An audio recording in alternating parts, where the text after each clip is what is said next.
we go over to Kevin and Olivia, who are ready to give you your Spartan fix and then some. That's right. Thanks, Morgan. Now, if you want to whack people with gravity hammers, then keep playing Halo 3. That's fine. If you want something a little more strategic, then Halo Wars is the answer. That's right. The new installment in the series takes place at the beginning of the conflict we've come to know and features a whole new style of play. Get ready for an exclusive hands-on demo.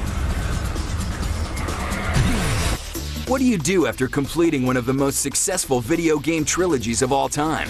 You turn back the clock for an earlier look at the Halo universe. Ensemble Studios' Halo Wars is the prequel to Combat Evolved, where the first battles with the Covenant take place. The epic real-time strategy game features new units and vehicles, cooperative gameplay, and Xbox Live online multiplayer. All right, everybody. Dave Pottinger, lead designer for Ensemble Studios, is here to expand our assault. Thanks for dropping by, sir. And bringing us Halo Wars. Everyone is so excited about this. But I want to get into the storyline for Halo Wars, and I want to know where does it fall and where does it come up in the Halo universe? So the cool thing that we got to do is actually the best part of all superhero stories is how they got to be superheroes. So we get to wind the clock back. It's a prequel. Baby Master Chief. Well, not quite that. Okay. We do get to give you something good there. We're 20 years before the events of Halo 1, and the cool thing is we get to give you multiple Spartans.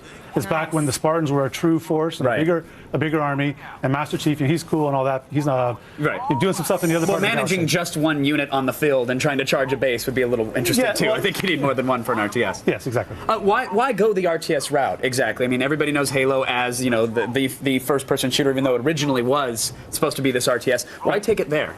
I think from a studio passion, Ensemble Studios, we've done RTS games forever, and we wanted to bring that gameplay to the console. Halo was a perfect match for that endeavor. We love Halo. We're super huge fans, and bringing that and marrying that with our gameplay has just been excellent. Real-time strategies have had a hard time translating over to consoles. So how does the control scheme work in Halo Wars? Yeah, what are we seeing here, Dave? Because I'm seeing some very synchronized Warthog driving here. So one of our senior designers, Justin Rouse, is driving the Warthogs around. The controls were completely rethought for the 360 and the gameplay too. Selection, given that we've got large armies and whatnot, selection is huge. So we spend a lot of time streamlining that. You select with A, you command to do your primary attack with X, and we have these really cool special abilities like running over guys with a Warthog or hucking grenades at people. You do those with Y. Justin will probably train a Spartan here pretty soon.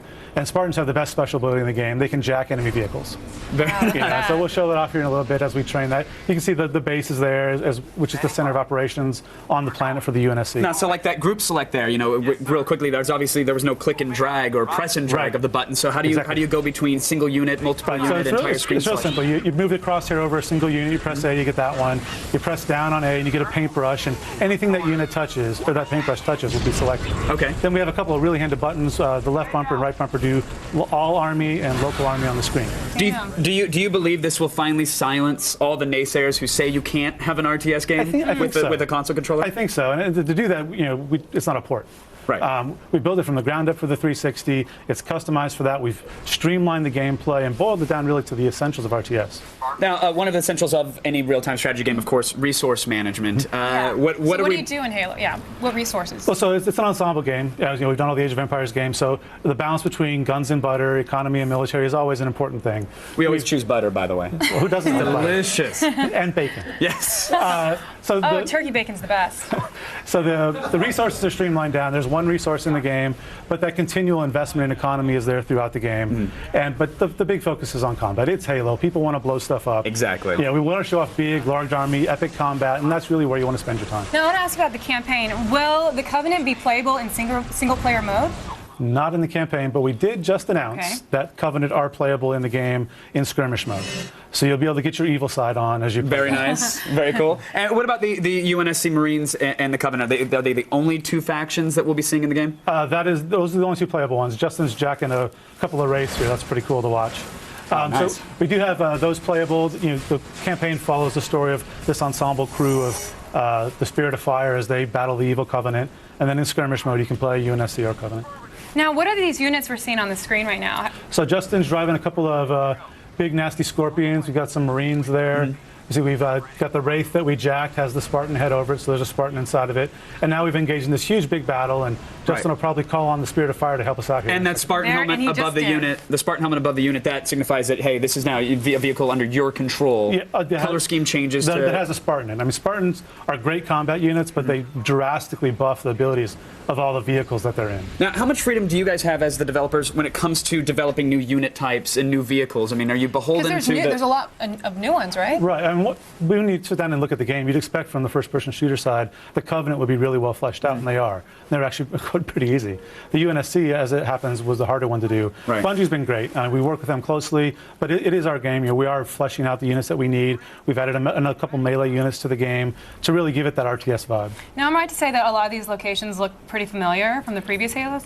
Yeah, certainly. You know, Halo is a pretty vibrant FPS, right? Yeah. And we wanted to capture that. It's actually one of the things that Ensemble Studios games are known for too. So, you know, Bruce Shelley has a saying: "The sun always shines in Age of Empires and in Halo Wars too." Very nice. Well, what about the characters? I mean, so it looks like similar locations, and do you have all the returning characters? Did you add any more? Well, remember, we're a prequel, so we don't have too many of the existing characters people know. Right. But Do we have the man cannons at least? I mean, I know that was sort of a Halo 3 kind of thing, but am I going to be shooting any of my units across the screen? that way? not with an actual man cannon, but Okay. they can get shot across the screen. 20 years ago, Nice. they didn't have that. I'm sorry. I just 20 years thought, ago, you know, they didn't maybe have it. there's a beta prototype man Well, cannon there's lying not. around the Stop base or thinking about something. it. All right. So, fine, I guess not. I mean, it's Halo, and I think the story that Graham Devine, who's our lead writer, wrote, is going to make every Halo fan really, really happy. You know what? That's such a great line. It's Halo. Like, people love it no matter what. Right. Relax. It's Still Halo. It's going to be great. You mentioned skirmish mode, you know, playable Covenant. We've talked about single player. What about some co-op?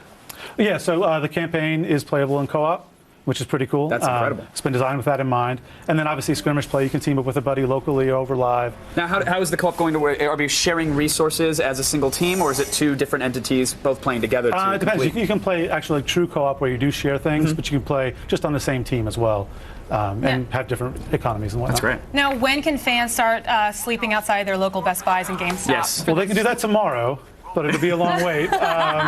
Probably spring next year. Nice. Spring of next year. Very exciting. Very cool. A fantastic game. Thank you guys for showing it off. Yes, Well, thanks, thank you guys. so much. It's an honor to have it here playable, and I can't wait to get my hands on it and see how the controls. We can't wait to give it to you. All right, thanks again Thanks for so coming much. on. Thank you. Really appreciate Very it. exciting. Thank you. All right, guys, it's now time to see what the masses think about this new take on the series. Adam and Morgan, please take it away. Thanks, Kevin. Thanks, guys. Now, despite the fact that you hardcore fans may be stuck at home for E3, that doesn't mean we have forgotten about you. Oh, today we're seeing what our viewers think about Halo Wars and more. It's the virtual audience powered by StickCam.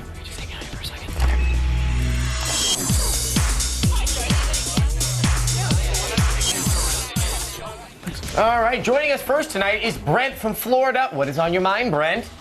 Yeah, most Halo fans are fans of first-person shooters, but how easily will Halo Wars make the transition to the RTS genre? I actually really like this because I'm a big fan of real-time strategy games, and it's always been hard to get, you know, fans of first-person shooters to recognize that they're a really vital and interesting and strategic type of game. So I hope it gets a lot of first-person shooter fans to at least check out an RTS. Try it, you might like it. I think there's definitely a good chance with that because there's enough of it that's recognizable from Halo, so Right. you're not trying to learn everything all over again. And wow, did that control scheme look like it's Yeah. going to work on a console? So I think all the pieces are there. So guess what? Try yourself a strategy game. All right, next let's talk to Joseph from Gladboro. Go ahead, Joseph.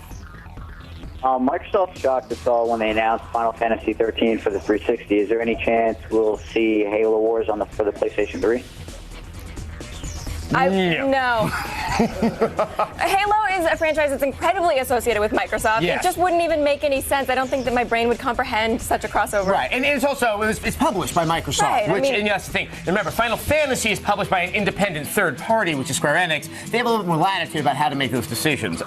If that ever were to happen, My brain would scramble. I was in wouldn't understand Bizarro it. World, and I'd be all scared because it's bizarre out there. All right, finally we have Mike from Texas. What's your question, Mike? Well, Halo Wars looks great, but what about the other Halo game that was supposed to be announced? Was that just a rumor? Okay, we actually have no announcements at this very second Yeah. about what's going on. Which means it's a rumor. Which means it is a rumor. We have no new information for you. We have no new rumors Yeah. that people haven't heard already. But you know, there is that special thing. People love countdown clocks, don't they? Exactly. You know, of course, people like seeding things out there to get the minds going. But Right, so there is a countdown clock on Bungie.net. It ends Wednesday night, so we'll be able to tell you everything at that point. Yes. All right, virtual audience, thank you so much for coming by. We'll be checking in with you guys throughout the week. Now let's go back to Kevin and Olivia.